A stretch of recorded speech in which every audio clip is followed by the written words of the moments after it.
పరిశ్రమలకి మీకు విద్యుత్తుకు సంబంధించినటువంటిది ఎగ్జామ్షన్స్ ఇస్తాం. లేపోతే ఇంత సరుకు ఉత్పత్తి చేస్తే ఇంత ప్రోత్సాహకాలు ఇస్తాం. కరెంట్‌లో రాయితీలు ఇస్తాం. డీజిల్‌లో రాయితీలు ఇస్తాం. లేపోతే ఇట్లాగా చెప్తారు ప్రభుత్వాలు. అది నమ్మి పరిశ్రమలొస్తాయి. పెట్టిన తర్వాత ఆ డబ్బులియ్యరు. ఒకరోజు గాదు ఏళ్ల తరబడి. అదేదో కాబూలీవాలా బాకీని వెయిట్ చేసినట్టు వెయిట్ చేయాల్సొస్తుందక్కడ.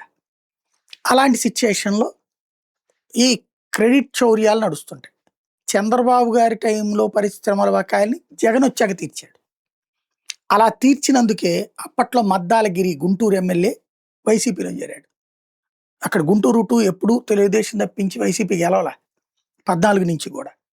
అలాంటి నియోజకవర్గం నుంచి గెలిచిన ఆయనకి స్ట్రాంగ్‌గా ఉండాలి కదా! ఎందుకు మారాడంటే తెలుగుదేశం టైంలో అతనికి సంఖ్య ఏదైతే పారిశ్రామికవేత్త అయినటువంటి అతనికి రాయితీల డబ్బులు రాల.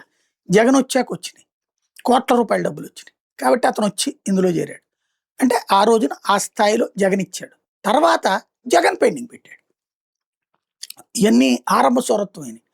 చంద్రబాబు ఏయైతే ఇవ్వలేదో అయి జగనిచ్చి, జగన్ ఇవ్వాల్సినయి జగన్ ఇవ్వలేదు. వాటికి ఓ 1,100 కోట్ల రూపాయలు ఇప్పుడు బాబు సర్కార్ ఇస్తోంది రాయితీలు. ఇది ఇక్కడ జరుగుతున్నటువంటి తేడా.